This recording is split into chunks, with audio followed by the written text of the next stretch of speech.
When you wake up every morning or every other morning, when you wake up, dial in. You know what? How did I sleep last night? Well, you know what? I woke up at 1 to 3. Why did you wake up? Did you wake up because you heard a noise? Did you wake up because you had to go to the restroom?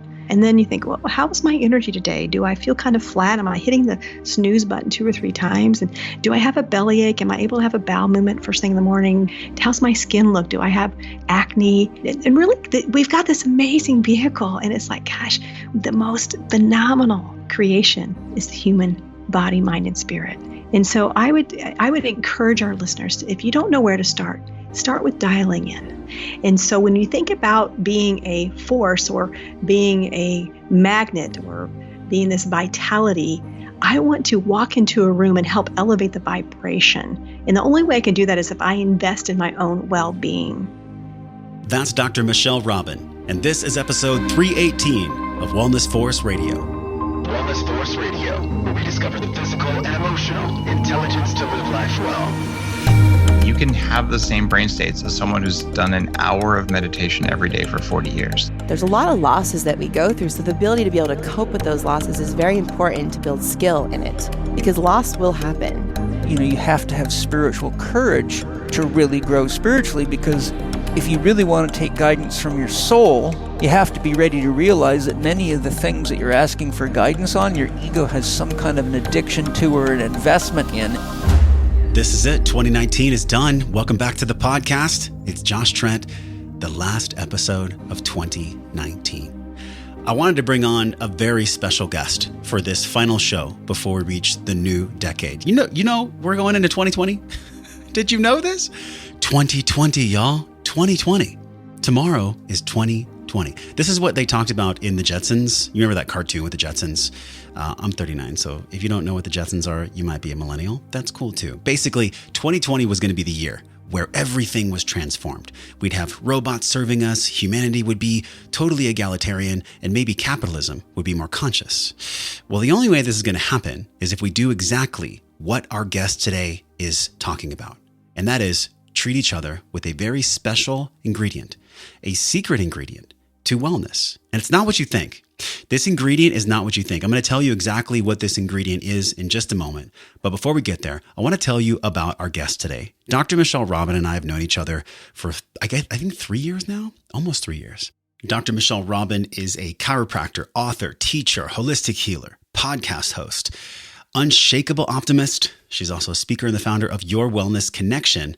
And every day she meets people who truly want to feel better in her practice. They want to enjoy their existence and not merely just, quote, make it through another day. She believes that we all deserve to live a happy, vibrant, and healthy life. And she says that she knows we all have the power to create that life for ourselves. And she knows this because she's been in the field for decades. For 25 years, she's helped people create small changes that ultimately shift their habits and their life. And today, she is here on Wellness Force to help you get started on your journey, on your wellness journey. There's a reason why I saved this episode for last. The last episode of the year is always special on every podcast.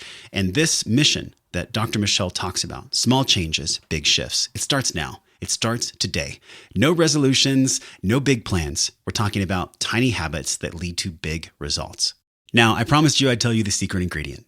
The secret ingredient that we're exploring on today's podcast is the epigenetics, the biology and physiology of kindness. Of kindness. Who would have thought that kindness would be so powerful and so healing to our cells, to our brains, and to our gut microbiome? Well, we explore 4 ways that Dr. Michelle has had small changes that have led to big shifts in her life. And some of these changes aren't that small. We talk about her Hoffman process experience, how that radically shifted her life. We talk about the process of self-love, how if we love ourselves, then obviously, but not so simply all the time, we can love other people. We talk about trauma being like gasoline for our genes. We explore epigenetics and testing, and basically you are what your grandparents ate. We also explore the foundation that led Dr. Michelle to serve so many people, what happened when she was 15 years old, why we can look at things as the best or the worst thing that happened to us or for us. We'll talk about the power of language and really explore her 4-quadrant model.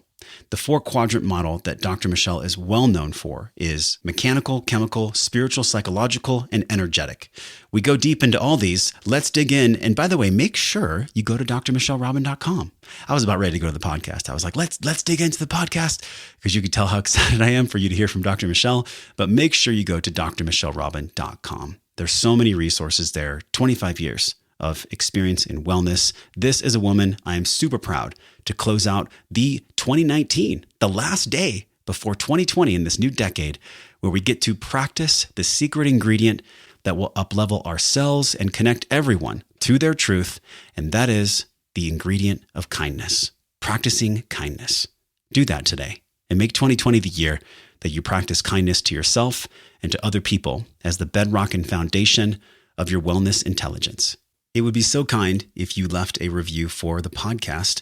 Not only does it help us reach more smart people who care about their wellness like you, but it also allows us to rise up the iTunes charts. We're trying to beat the robots, We're trying to beat the robots at their own game. Now, the only way we get to beat the robots is if we authentically share how we feel. You can do this, and you can win 90 days of Organifi. 90 days of Organifi. Just enter to win by going to wellnessforce.com/review. Leave us a 5-star review. Let us know what you think of the podcast. Tell us about kindness. Tell us about yourself. I read all these reviews personally. You can also just go to iTunes and leave us a 5-star review. We'll pick the winner the first week of 2020, and we'll let you know. We'll shout it out on the Wellness Force Facebook page. All right, let's dig in for the last episode of 2019 with Dr. Michelle Robin. I have been, in your field for the past 4 years, like learning and growing through this podcast zone. But this small changes make big shifts, small changes to big shifts. I think many of us have heard about habit reformation, whether it's Tiny Habits or Nir Eyal's work or Charles Duhigg or any of the people that are on the cutting edge of how do we actually make our behaviors better? How do we improve over the long run? Your way of doing it, though, comes from a very, very deep past. And this is why I'm excited to talk to you today about not just the 4 quadrants of well-being, but just wellness in general. This concept of how to take the small chunks, the daily chunks, and make that into true transformation. Because let's face it, Dr. Michelle, transformation does not happen overnight. It can sometimes take years, even 10 years. So welcome to Wellness Force. Josh, thank you for having me. I've been following your work. I'm really grateful to get to spend time with you today. Yeah. And time is our biggest asset. And it's so cool to me. Before we recorded this, you said, I met with a genetic specialist and they said that I actually have a kindness gene. And I'd like to start off our time together talking about the contrast of kindness and time. Many people are nice in this world. And I feel like nice can be a little bit passive. Nice can be something that doesn't really empower people, but kindness is power. To be able to be kind. How did you find out that you had the kindness gene? Well, I'll take it back just a minute. I had an accident about 5 years ago, actually 4.5 years ago. And in that process, I had a head injury and I had some memory issues. And in my space, my memories have been a huge gift. I'm a little bit like a numbers nerd, I don't use a calculator a lot of times. I'm like, okay, I can figure this out in my head and et cetera. So my memory was impacted. And when you're in private practice and you get a chance to know a lot of people, and I would see them, I couldn't remember their name. I actually would see them and I'd have to go back and look. I'd see my schedule and I'd be like, oh my gosh, I've seen that person before. I've seen them 4 times. I remember nothing about them, which is not usually like me. And so I decided to look at my genetics. And my family has some Alzheimer's. And so when I looked at it, I thought, gosh, we know that trauma is like gasoline on genes, right? So I called a friend and he said, do this and do this. And I said, okay. And then I sent my stuff to Dr. J. Dunn down in Florida. And Dr. Dunn hopped on a call with me and she said, oh gosh, Michelle, I can tell so much about you. And here's what your genes are telling me. And the first thing she said is, I bet you people say you're really kind. And my partner was with me and listening because we were going to do hers as well. And she she started laughing. She's like, oh my God, that is so true. And so that's just how I roll. And kindness to me is thinking about the little extra things. It's not like you said. It's okay to be nice, and I want to be nice. I don't want to be a Pollyanna. Exactly. I can have the stern conversation. You have to as a leader, entrepreneur, for as long as I've been doing it. to be able to think thoughtful things, someone got married, I couldn't make the wedding, let me just send them a fun little gift. Or someone took time out of their day to be on small changes, big shifts, let me send them a little love for them taking time, because the biggest asset we have is our time, as you started out with. Yeah. Gosh. And I feel into this because our conversation, I feel like I've been in the field with you for this entire year wanting to make this conversation happen. And now that we're actually here, there's like so many things I want to ask you and talk with you about. But I think really what's going to be of most service to us is just this concept of wellness. So many people out there talk about well-being and wellness. And you have actually, even on your homepage, you say, tune into your well-being here. And I think that's a great way to describe it, because wellness can be a frequency. It can be an energy that we feel from other people. And if I'm in the right frequency, if I'm living my life well, then it reminds people, it almost gives the people around me permission to do the very same. But that work, it takes work to live life well. And there's this concept I've been exploring. I'd love to hear what you have to say about this. And it's being a warrior, because being a warrior has nothing to do with being a man or a woman. Being a warrior, especially when it comes to wellness, has everything to do with being emotionally resilient. And can you share with us a little bit about how you work with people now and how you use your own emotional resilience? Yes. And I want to think about the word warrior like force. And, in Dr. Hawkins' work, he talked power versus force, and you got the wellness force. And so when you think about being a force or being a magnet or being this vitality, I want to walk into a room and help elevate the vibration. And the only way I can do that is if I invest in my own well-being. Yeah. And in that investment, there's a lot that comes, isn't there? Investment happens over time. It does. And it's a moment by moment. And some days I'm better at it than others. Mm-hmm. And some years I'm better.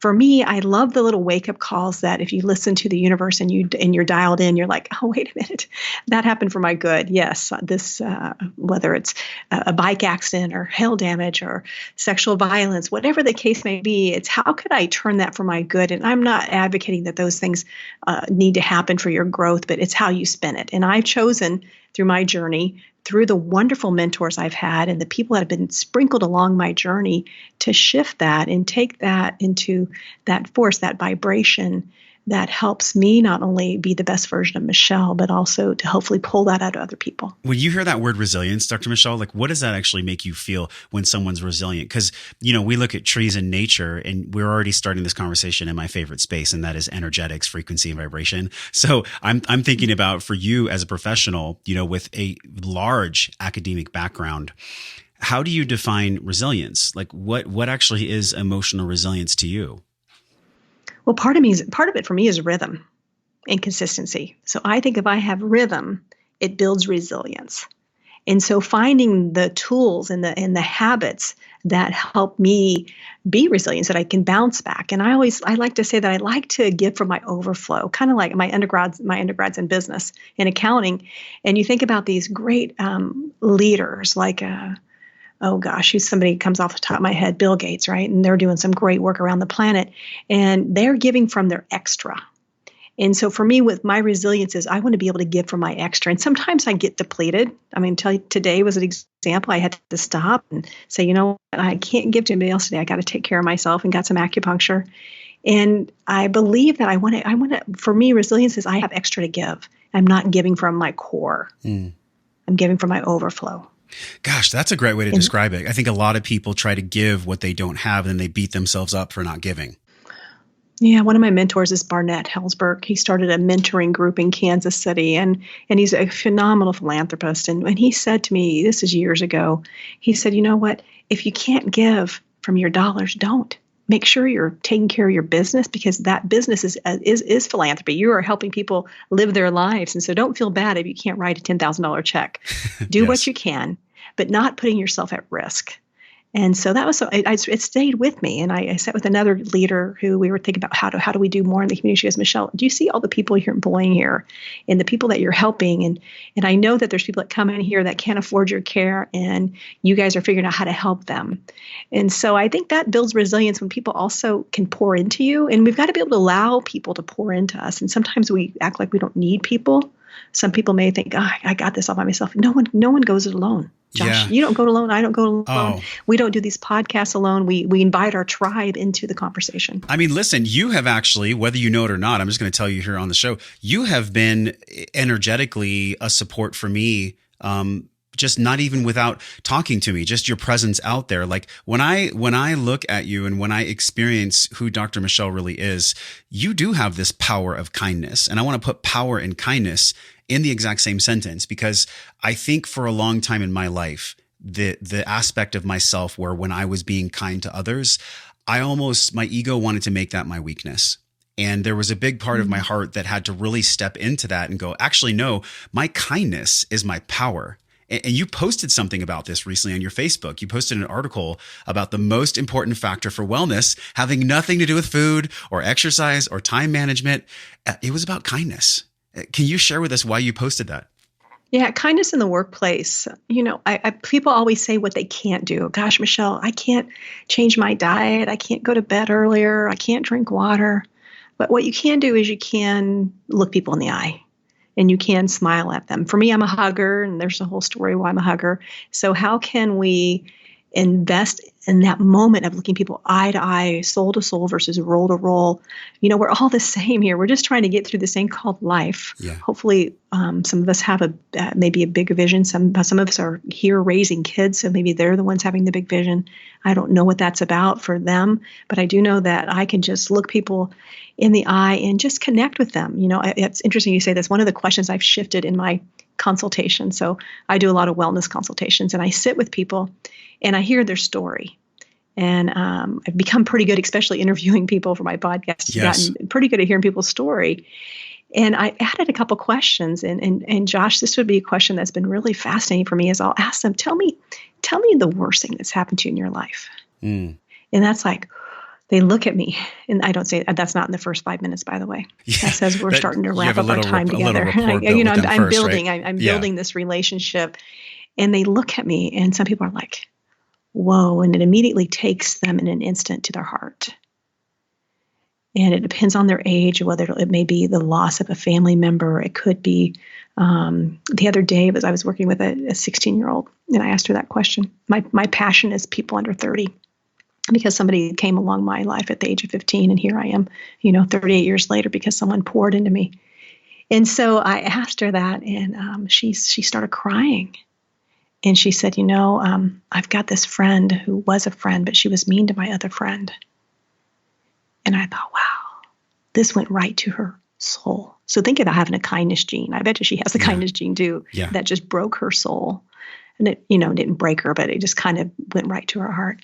And the other question, Josh, I've been asking is, what's the best thing? So after I take them on that roller coaster down, I kind of bring them right back up. Tell me the best things that's happened to you in your life.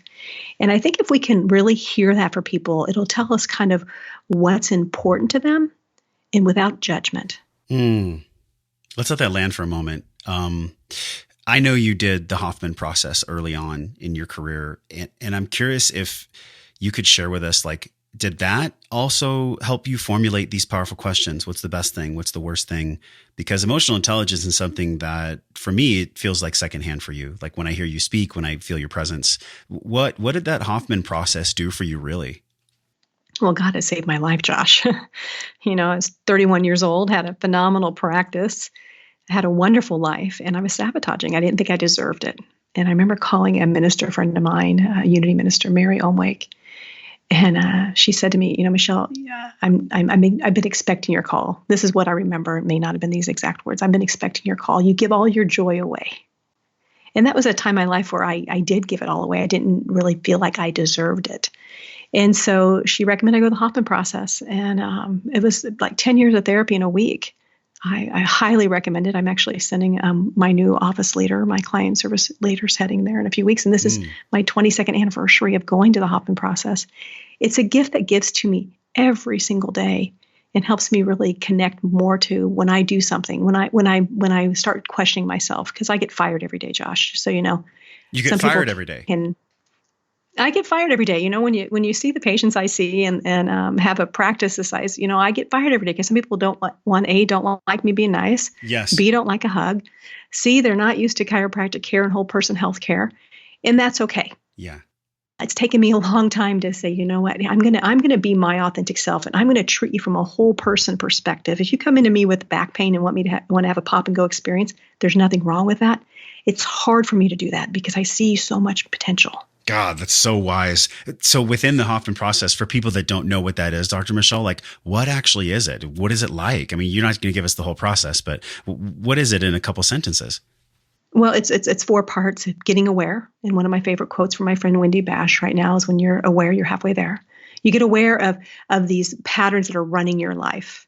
And then the second thing is you have a cathartic experience where you bash how they're basically messing up your life. It's not, some people would say effing up your life, right? Yeah. And the third part is then you build compassion, which I think we do great in therapy, but the problem is we miss a step. We got to get it out of our bones and out of our cells. Yes. And after compassion, here's the real trick: it's recycle it. Okay, so I'm a little bit obsessive compulsive. I want to own that. It serves me very well sometimes. If I'm your doctor, you want me to be obsessive compulsive. Okay. However, yes, it doesn't serve me in some other areas if I'm blowing the leaves off my driveway. Doesn't matter if there's a couple left, right? Yeah. And so I've been able to reframe that and say, let's take a deep breath and realize what I'm doing. So awareness, bash, compassion, recycle. And that helps people get out of why they don't take care of themselves. I believe that most of us know what to do. My first book, Wellness and Shoestring, 7 Habits for a Healthy Life, I talk about 7 habits I've been teaching for years. And if you give people a quiz, they get the right answers. And then the next question is, why don't we do it? And we don't love ourselves enough. And the Hoffman process helped me start to really love myself. Gosh, this self-love journey is not a light switch. It is so not linear. I'm 39 years old and I'm still on that path, right? And it's gotten so much brighter, so much bigger. And then at the same time, I look back and I can see, wow, I was the one choosing to either walk on it or beat myself up for not choosing to walk at all. And I think it really does come down to choice, which I think our logical mind fights against. Like, oh, really? There's only 7 habits. There's only 4 quadrants of wellness. Like, yes, if you do those things on a daily basis, they will bring you a complete whole human. But really underneath it all, like really the undercurrent is, do I actually love myself? Do I love Josh? Do I love Dr. Michelle? Do I love whoever's listening? That is the big piece that I think many people are even afraid to explore. Like it's such a charged topic, because to even admit that someone doesn't love themselves might bring up so much fear that they would just choose to never explore it. And what a sad state where we can't explore that at a level that helps us be more kind. And so I think it's hard to be kind to people when you're not kind to yourself. Yes. God. Okay. That one right there. You're the quote queen. And that one right there, we could actually put on Twitter right now, because I'm thinking about how many authors and speakers are out there and they have their thing. Mel Robbins has like the 5-second rule, or Joe Dispenza has, breaking the habit of being yourself. The way that you just put that in a sentence, I think that really is an essence of who you are. Do you feel the same way? I've never said that quote before, Josh. And so I'm taking it in, and I really do feel that way, that if I cannot do for myself what I strongly recommend for others, then I'm the 5-letter F word. You know the 5-letter F word? Yeah, you can totally cuss on the show. Fraud. Oh, the other F word. The other 5-letter yeah. Fraud. And I believe it's human nature. We don't want to be frauds. We want to be able to show up and bring our authentic self. No matter how it is, bring your quirky self. I don't care, as long as you come in and you're authentic and you're not mean to people, just blatantly mean. And I think when you think about the old saying, the dad hits the mom hits the kid hits the dog, right? Yeah. And so we've got to stop that cycle. And that's what the Hoffman does. We are breaking the cycle. If I had a magic wand and we were talking, 25 years from now, this is what I'm dedicating the rest of my life to, is we've got to break the cycle for these kids. The cycle of how they feel, how they're reaching for caffeine because they don't have the energy, because they don't take time to sleep, because they don't feel connected, or they're reaching for sugar because they're missing the sweetness of life. And so how do we truly break the cycle so that people could not only help the genetic code heal, we know that it's struggling, but also help the human spirit heal? So that's really what I'm most passionate about. I love that you said they're reaching for sugar because they're disillusioned, they're disconnected from the sweetness of life. That is so true because food, as you know, I think we talked about this on your show. I was 280 pounds at one point. So there was a avenue in my life that I was going down that had a really dark dead end. And sugar and food and the way that people have their relationship with food can become this like quelming paste for emotions that people just don't know how to deal with. Is that what was going on with you at 15? Because you said your life was changed at 15. Like, were you using food at that time, or what was life for you back then? Because it's really a mirror of how you've grown into who you are now. Well, I think I've used food all my life. I use food this weekend. So, I'm a work in progress. But I use it less and less. So yeah, at 15, my mother was on her, just had been divorcing her third husband. And I got hurt playing basketball. Once again, with what's a chance? I got hurt playing basketball. My mom took me to the hospital. Nothing was broken. So she took me to the chiropractor, Dr. John Lake, and his wife, Carol Lake. And I'm from a small town, and everybody knows your business. And I had taught their kids bowling lessons. And they just started pouring in me. I don't remember anything about the chiropractic experience, Josh. I don't remember anything about the adjustment. What I remember is how they just started believing.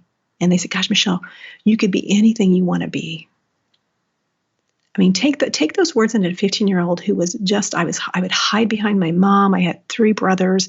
It was an abusive household, some sexual violence. And then I was coming into my own and just starting to really be around people that thought differently. Yeah. And they just started pouring into me, and I became their bonus daughter. And it's oddly, I don't know what this says about me. Obviously, I have a lot of needs because everybody that I've ever worked for, they've been in my life until they've transitioned. And they're like my bonus families. And that's the way I go into my relationships with people in my life. And I'll say that to a lot of clients up front. I said, look, I'm going to ask you some tough questions today, but I'm going to ask you some fun questions. I need to know your story. Yeah. Because when I know your story, I can help you. And I'm planning on being in your life the rest of my life. No pressure. I tell them that, no pressure. If there's not a connection, no pressure. But if I don't start that way, then I don't give the best care. Yes. I want to give them great care. The way that you said that too, it's like, hey, no pressure, but I want to actually care for you the rest of your life. Does that ever scare people, or are they just not your tribe? Do you only want the people that resonate with that message? Yes, and yes. I would say they're probably not my tribe right now, but they may come back because I took time. I actually asked the questions. They may not be ready to heal that part of them. But if I could help crack that egg a little bit, and they'll know, just like Dr. Lakin said to me, you could be anything you want to be. I mean, I was a woodworking student of the year my senior year. I had 1 science class, and here I am. I've got 7 books. I am a chiropractor. I've got a successful healing center. I'm around a lot of great physicians, MDs, chiropractors, etc. And so, Josh, if my life was over tonight, God's going to say, holy shit, holy shift. Let me change the word. Holy shift. You've done way more than I ever thought you would do with your life. And it's because of people pouring into me. So somebody today is going to hear this podcast, and hopefully we're pouring into them so that they could go in and touch that part of themselves that is spirit.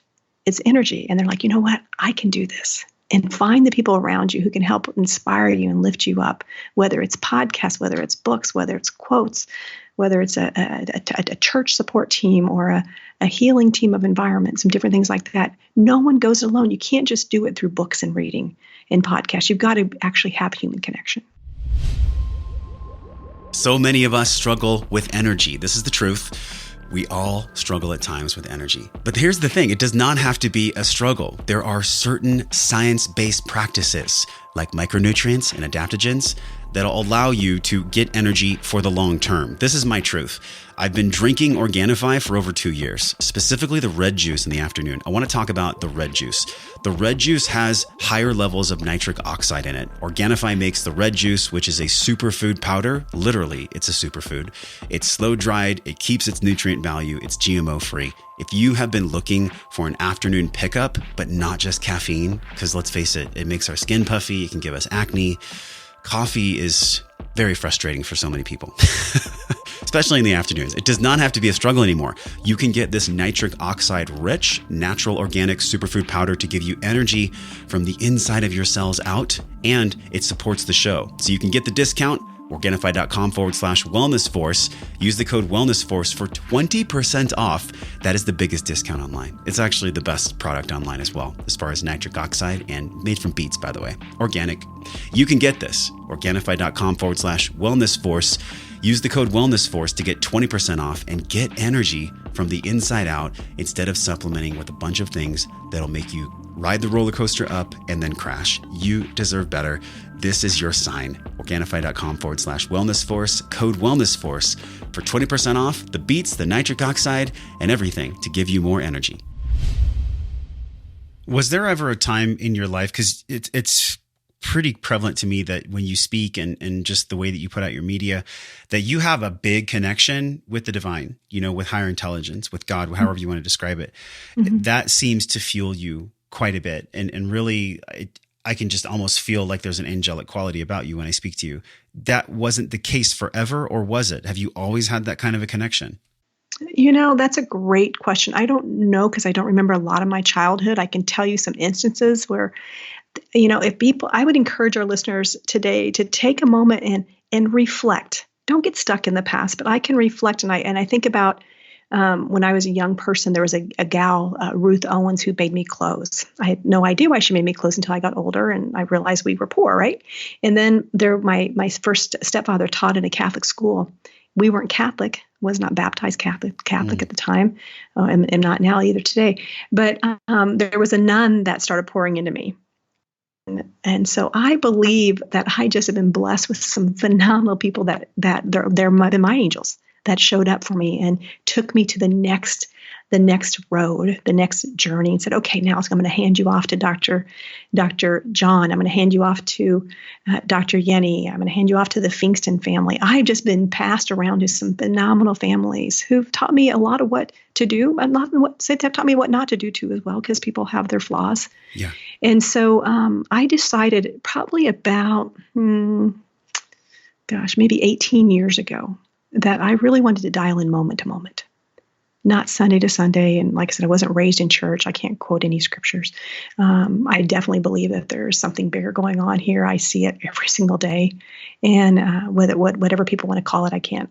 The good news is for me, you call it whatever you want, because I'm not attached. Sure. But for me, I see the work of the Holy Spirit every single day. The magic of a young woman today that I've been caring for about 6 months. Once again, I told you I love working with younger people, and she's 22, and she ended up being celiac, and we helped her figure that out. And she came in to get her adjustment today, and she brought her 18-year-old sister her birthday today. And her sister was like, oh my gosh, what are you doing? And just really excited about it. And so we've got to plant some seeds today in this young person of hope and healing and love and vibrancy.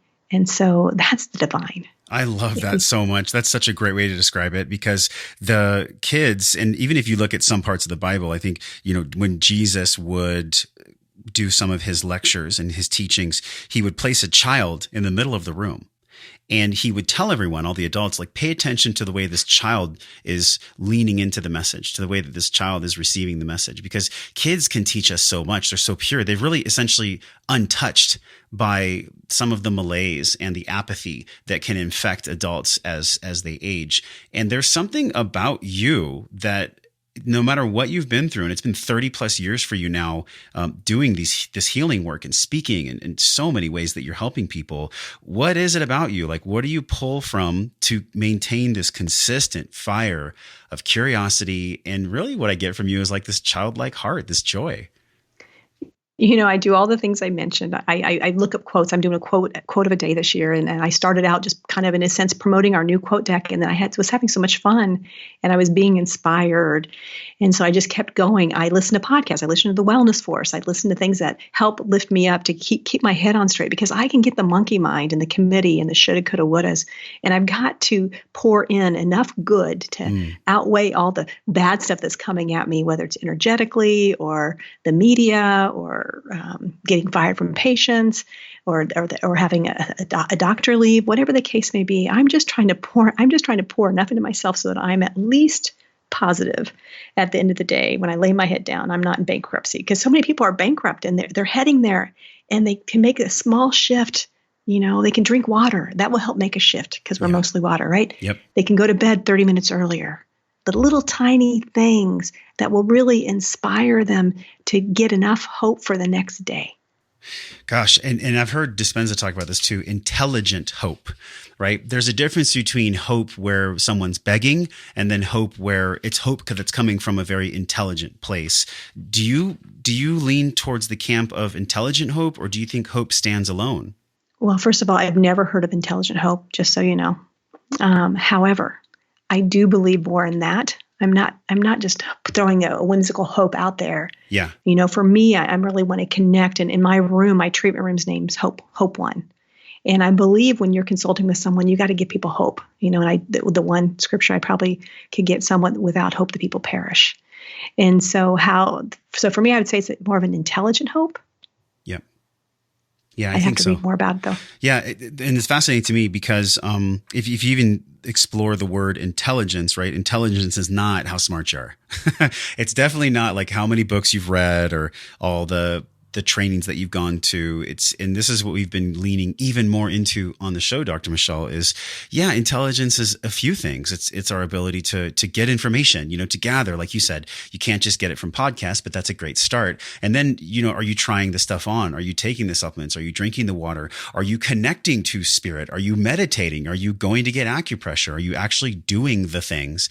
And then lastly, what we're all working towards is embodiment. Everyone's in the process of embodying the intelligence. And you've laid this out in a way that I think is really easy and also powerful for people to understand. You talk about intelligence really as the 4 quadrants of well-being: mechanical, chemical, spiritual, psychological, and energetics. We've already touched a little bit on the energetics, but I'd love for you to describe the mechanical. What is the mechanical quadrant of the well-being? Yeah. So my teacher, Dr. Yenny, one of my mentors, helped bring acupuncture to America. He's actually from Independence, Missouri, which is about 30 minutes from where I'm sitting right at this moment. And as a young boy, Irish American, he's fascinated with Asian lifestyle. So he became fluent in Mandarin, writing it, speaking it. He owned judo studios. He was President Truman's interpreter. They were at the war crimes trials, and he got hurt. And so he went to the hospital and they did acupuncture on him. And he came back to Kansas City, and the closest thing to acupuncture was chiropractic. So what I remember I had the chance to work with Dr. Yenny, and what I remember him one time holding up a little manila folder, and it said 4 words: mechanical, chemical, energetical, psychospiritual. Probably said energetics, not energetical. Energetical, psychospiritual. And that just kind of went back into my brain and my memory. And then, like I told you, my undergrad's in business. And so I actually think like a business person. So I think, okay, the body is this amazing, amazing vehicle. And it has 4 areas: the mechanical, chemical, energetical, psychospiritual, just like a business: operations, marketing, finance, and leadership. And as a CEO or an entrepreneur, you would never run a business just on the finance, because you got to have a product that you can say you can deliver. You got to be able to sell it to your customers. You got to have the right leadership. So mechanical is really, and that's kind of my chiropractic background. It's about dealing with the structural system, because we know the brain controls the spinal cord controls the spinal nerves, yes, and the whole body functions because of the nervous system. And many people leave that out in the equation. I believe it's one reason why we're suffering so much. And when we have an opiate epidemic and we have this depression, I've been getting adjusted for my anxiety for 38 years. I've been fortunate enough to not take any medication. When I had a bad accident, I took, I think, maybe 4 or 5 days of some pain pills because of the fractures I had. But after that, I did everything holistically. And I thought, this is your chance to walk the talk. Can you really practice what you preach? And so I'm not the 5-letter F word, fraud. Yeah. And so the mechanical part, that nervous system, we ignore it in the new science. And Heidi Halvik would be a great guest for you, Dr. Heidi Halvik out of New Zealand.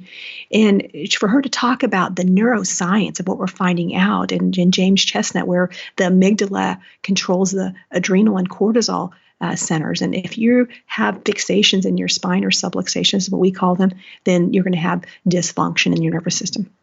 And so many people try to exercise, and they try to eat, and they try to pray, but they're not taking care of their nervous system. So to me, that's the mechanical aspect. It's, it's my posture. It's getting adjusted. It's also the way I'm sleeping. It's the way I'm presenting myself when I'm walking down a street. So that's the mechanical. I love the way you laid that out too, because I'm thinking about, you're in chiropractic for so long. Of course, there's going to be a structural component. The energetics, though, I'm looking on the website, pain in the lower back can indicate a lack of intimacy. How did you come to that conclusion? Well, it's through Louise Hay's work. She's a great healer that's passed on a couple years ago, and she talked about some of the metaphysical causes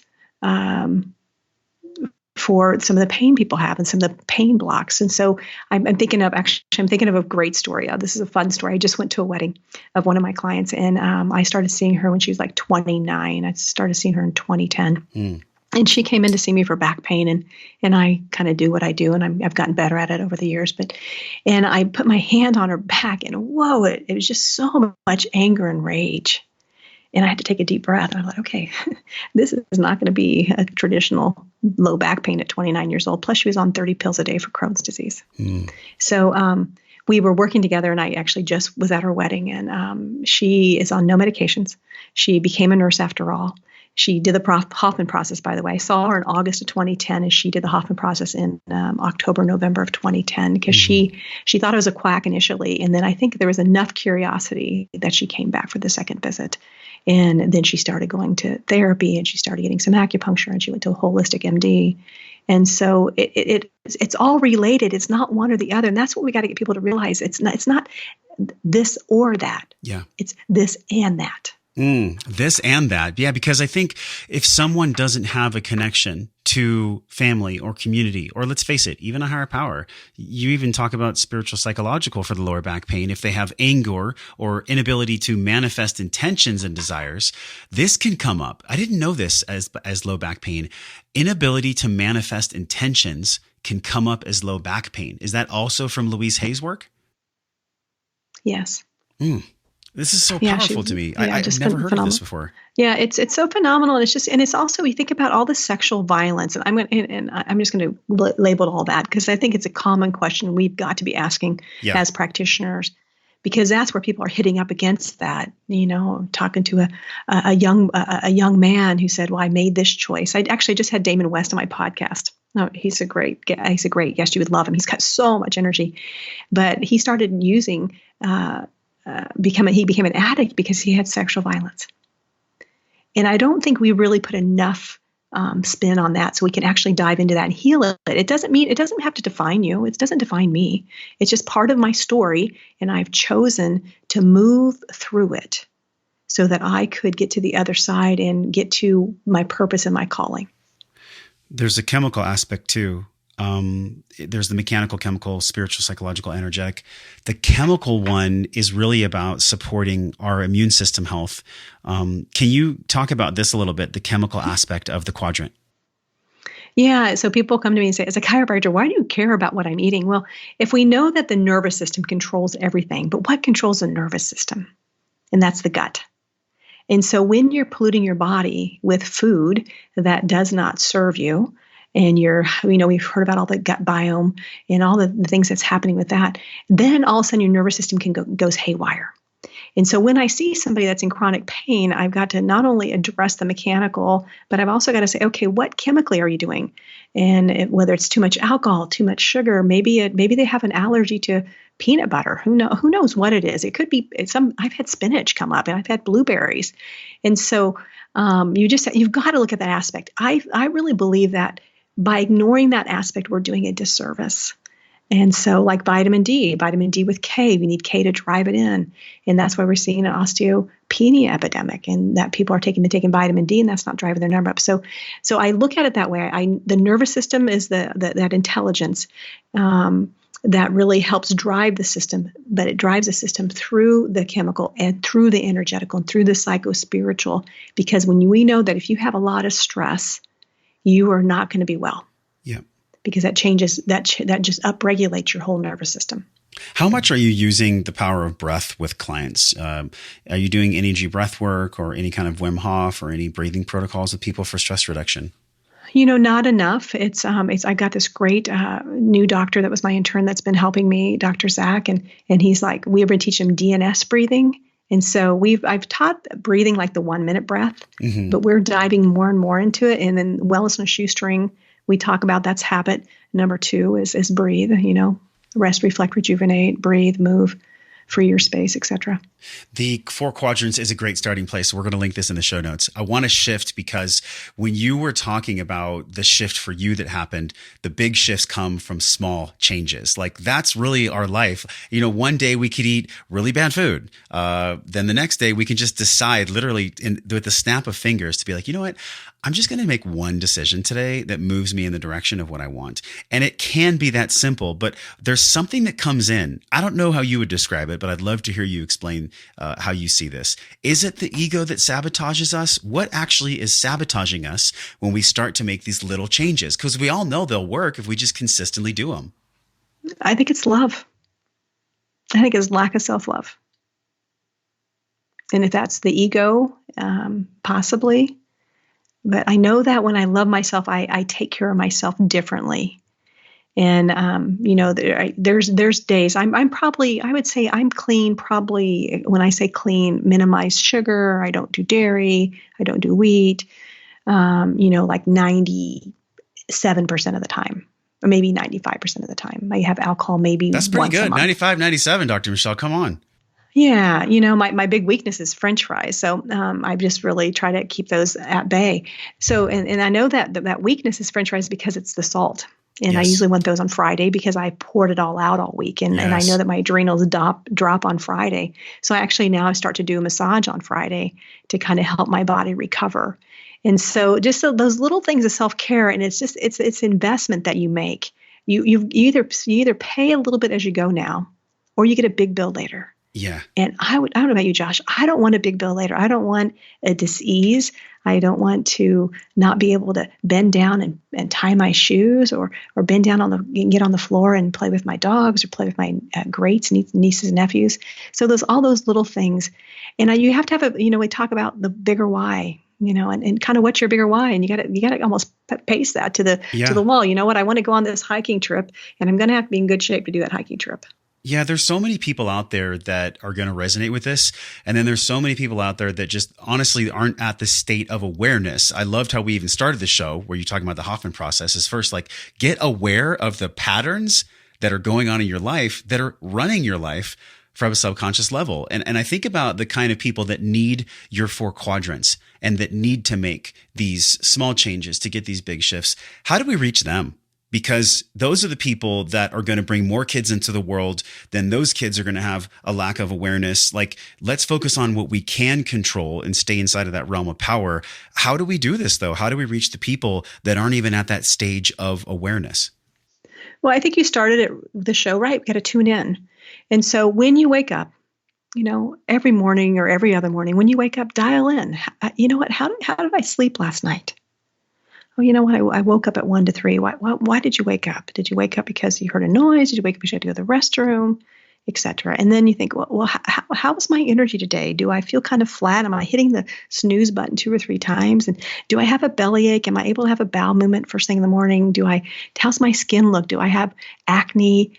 And really, we've got this amazing vehicle, and it's like, gosh, we spend more time and energy with our fancy phones and our fancy computers and our fancy cars. Mm-hmm. Instead of we have the most phenomenal creation is the human body, mind, and spirit. And so I would encourage our listeners to, if you don't know where to start with dialing in. Okay, you know what? I don't feel so good today.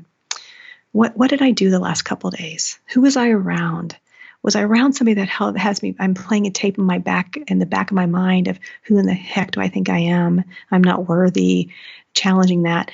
Did I have French fries and a hamburger and a chocolate shake? Oh yeah, that could be my bellyache. Oh, you know what? I decided to stay up and binge watch something, so I didn't get to sleep on time, and I don't have a rhythm. And so I would say that's a great way to start, is to start just asking yourself questions, because we are designed to be well. We are innately designed to be well, and that's the divine in all of us. The way that we can be well is by really accessing our truth. And your truth you accessed. Did you always know that your orientation, your sexual orientation would be different, or that's something that came along later? And how have you navigated that? Because for so many people, their ability to see their own truth, they can push it down for so many years. And I'm curious if you could share with us that, you have a partner now and you're in a field where a lot of that field is changing rapidly, and just the love and acceptance of orientation doesn't matter. But I'm sure 30 years ago, people looked at it differently. There was a lot more judgmental minds back then. How did you navigate that? Oh gosh, that's such a loaded question. We could do a whole show on that. I'm going to say I don't know all the answers to that question, but I will tell you that if you don't make it a big deal, other people don't make it a big deal. I'm going to let that sit there for a second. And so it's for me. I'm just like everybody else. I'm trying to get through this thing called life. Yes. If I'm fortunate enough, I'm getting ready to turn 54. And if you've read the 20,000 Days book, I'm getting ready to hit my 20,000 days here in the next couple months. And when I think about that, I think, gosh, days. I mean, we are wasting days worried about somebody else. Yeah. I want to worry about Michelle. I want to just be mindful about Michelle and what kind of energy and what kind of vibration am I bringing in this moment? Yeah. Whether it's to social media, whether it's to a phone call, whether it's to a podcast, whether it's to the client in front of me. I want to tell you, there's days I miss the mark. Some days I am not. I'm going to tell you today, I thought I was an okay doctor. Mm-hmm. Some days I'm a phenomenal doctor. And some days I'm not so great. Yes. Today I was good enough, but it was not the Michelle that I wanted to show up. That's why I stopped and said, you know what, I'm getting acupuncture today. My team can handle this commitment we had. They took care of that, and I took care of myself. So I would say I'm not really worried about everybody else. I'm just trying to be the best version of myself. Yes. And the reason I asked is because you're a courageous soul. And I love that you let that drop too. You're like, listen, if something's not a big deal within you, it won't be a big deal within other people. And that resonates very loudly because we are going through an evolution of spirit, an evolution of consciousness. Think about 50 plus years ago, there were so many things that were just stripping us down from the way that we treat each other. And even if you look 100 years ago, plus women couldn't even vote and people were owned like property, and just, we've come such a long way. And I want to honor you. I want to take this moment to just honor not only everything you've done in the past 30 years, but just reminding people to be courageous, because that's what you're doing by going through the Hoffman process and working with your patients and clients and having your podcast. Like, how do you get all this done? How do you maintain your own health while doing all of these things with your foundation and your podcast and everything else? Well, I don't have kids. So if you have kids out there, I commend you. I can barely take care of two little white dogs.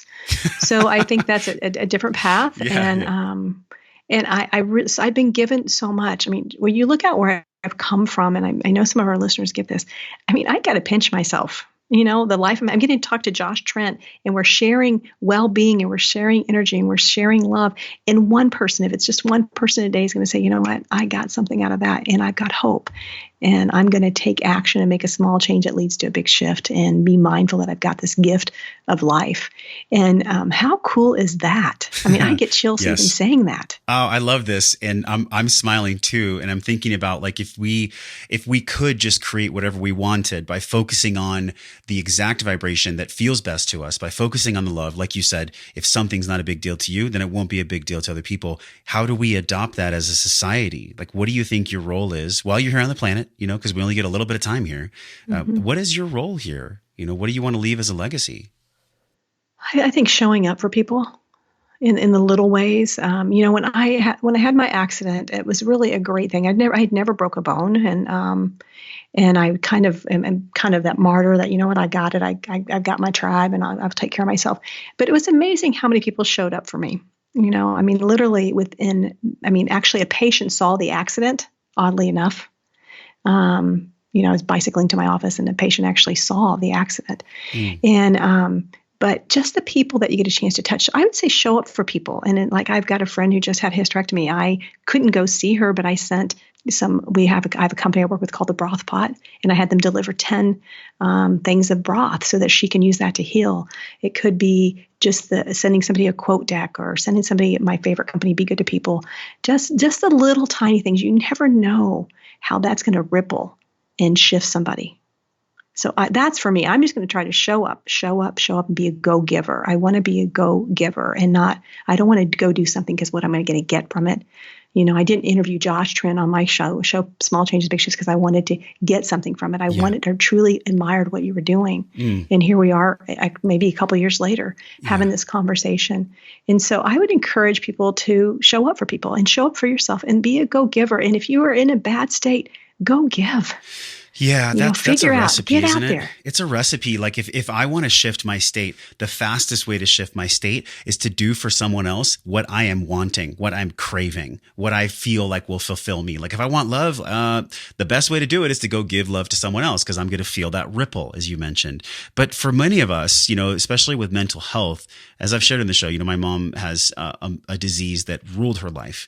And there are millions of people in the world that their body and brain, for whatever reason, maybe it's their soul contract, maybe they're just here to learn in a different way than the rest of us, but they have a different wiring, Dr. Michelle. It's almost like their brain doesn't see the potential. It doesn't absorb the possibility like you and I are talking about. How do we reach those people? Or is it just a different narrative to which we reach them through? Well, I just think we love them and we honor them and know that they maybe have a different soul agreement this lifetime. And how do we continue to break the cycle? And that's where this genetics, I think the epigenetics that we're studying right now is pretty darn phenomenal. Yeah. That, when I looked at my genetics and my genetic doctor, Dr. Dunn, said to me, but I can see the anxiety. Do you have anxiety? And you know what? I've been working so hard to not even admit it. And I was getting acupuncture and chiropractic and massage therapy and nutritional therapy. My friends used to laugh. They said, it's a good thing you're in this field because we'd have you on something for OCD, PMS, ADD. And, right. And so when I was able to take a deep breath and go, you know what? Part of it is my makeup. Now, how do I hack that system? Because we know that we're all chemistry. And so then I take specific supplements. I don't randomly. Someone will say you should take the supplement. I'm like, you know what? Nope. I go get it muscle tested. We see how it fits in my pathways genetically before I decide to take it. So we're at an exciting time. So I think for our listeners, just have some hope and have the courage to change it for your family and your grandkids. Because what we're doing right now, there's a great book that's just coming out is what your grandparents ate. And so you are really what your grandparents ate. Wow. I love that. You're what your That's and so how true. do we care enough about your future generations? If you can't do it for you, do it for your grandkids. You are what your grandparents ate. And don't you think in a way we are what our grandparents thought? I do. And I think about that for my my African-American friends who that poverty, that hate, that slavery, it's just still around some of their souls. And I have some that it's not. And I'm always trying to think, okay, how do I navigate this? And how do I support and encourage? So, and just like it's with the gay and lesbian population too, it's just part of it that is that intertwinement. Yeah. And so I think it's just releasing and letting go, and maybe some of the dogmas and some of the different religious, I don't have all the answers. I just have my answers for me to show up and be a go-giver. Yeah. And I look at earlier, I was talking about evolution, and what makes the most sense to me in etymology, if you look at language, is the way that the truth is always kind of tucked in there. It's like the truth likes to hide in plain sight. In the word evolution is love. Inside of us evolving is us loving one another, us treating one another with kindness, being of service. And this is not always easy, right? So I'd love for you to share the ways that if you could wave a wand, like literally, if you could cast a spell, like a magical spell, and you could just give people 3 things or maybe a handful of things that they could do to be part of this evolution with the love, with the kindness, what would be on that magic wand? What would you sprinkle on everyone? Curiosity. Ask why. Why do I have a bellyache? Why do I resent that person? Why are they pushing my buttons? So curiosity would be number 1. Gosh, that takes care of a lot of things, doesn't it? Yeah, it really does. I mean, because if we're curious, we're eventually going to get to the truth. Yeah, and for yourself, and I would say, when in doubt, hug it out. When in doubt, share a hug, share some love with people, give them the benefit of the doubt. I'm pretty empty on what else to say, but I think I've never been asked that question, but I think curiosity is what I When I go in with curiosity, it's a better conversation. I love that, by the way, because my next question is me being curious. What are you most excited about then for small changes, big shifts for your foundation, for everything that you're creating in the world, even the legacy that you mentioned, where you just want to be this ripple? What are you most excited about in the coming years? Yeah, well, we just launched the Shift Experience. And so we have, over the last 5 years, I've been bringing together providers in our community because it's flattering when somebody drives 30 minutes to see you, but I don't know about you. I'm not sure I would drive 30 minutes to see somebody. I don't care how good you are. I may drive it once a month. Yeah. But if I need it once a week, I'm probably not going to drive it. I mean, if I'm really feeling them, I'm going to take that 30-minute drive. But it's 60 minutes round trip, and what is traffic? Right. But you know what I mean. Yes, totally. So, and some people will do that, and I don't know about you, but time for me is my greatest asset. And so I have been building this tribe of people, of wellness people, and then we've been pouring into them the small changes, big shifts message in the quadrants of well-being, whole person health. And so we just launched in 4 parts of our city where the providers in that community are delivering the curriculum around whole person health. And that has me so jazzed because ideally it's with families, and so that the mothers and daughters and the fathers and sons and they can start to really talk about why do we eat this way? Well, we eat this way because that's the way I ate, or why don't we exercise? Well, if you find a 40-year-old who doesn't exercise, they probably didn't exercise as a kid. So looking at that why and that curiosity. So I'm most excited about building community so that people realize there's phenomenal practitioners close to them. We're in such an amazing time right now. Whole person health is here to stay.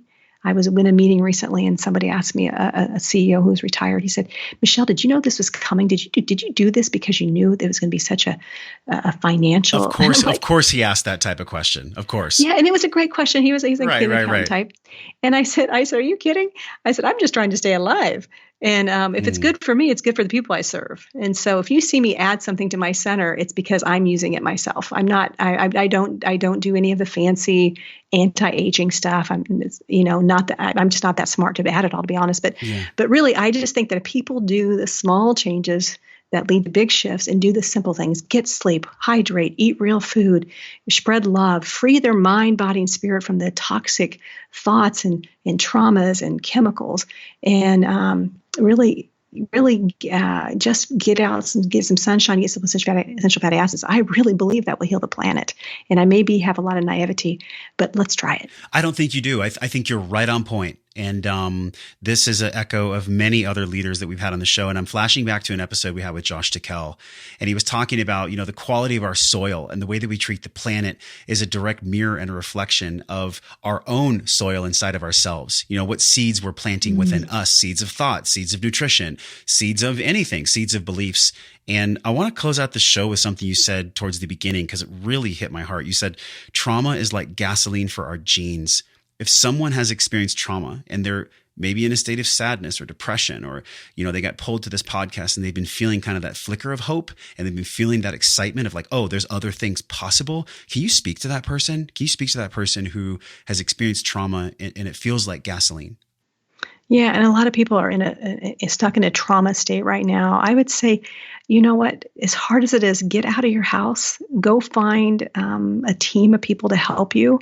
And what's great about a lot of places, they'll have sliding scale. I believe all of us need some type of a coach, therapist. I wish we'd started doing that when our kids were little, so we knew that once a quarter we could go check in with somebody. Absolutely.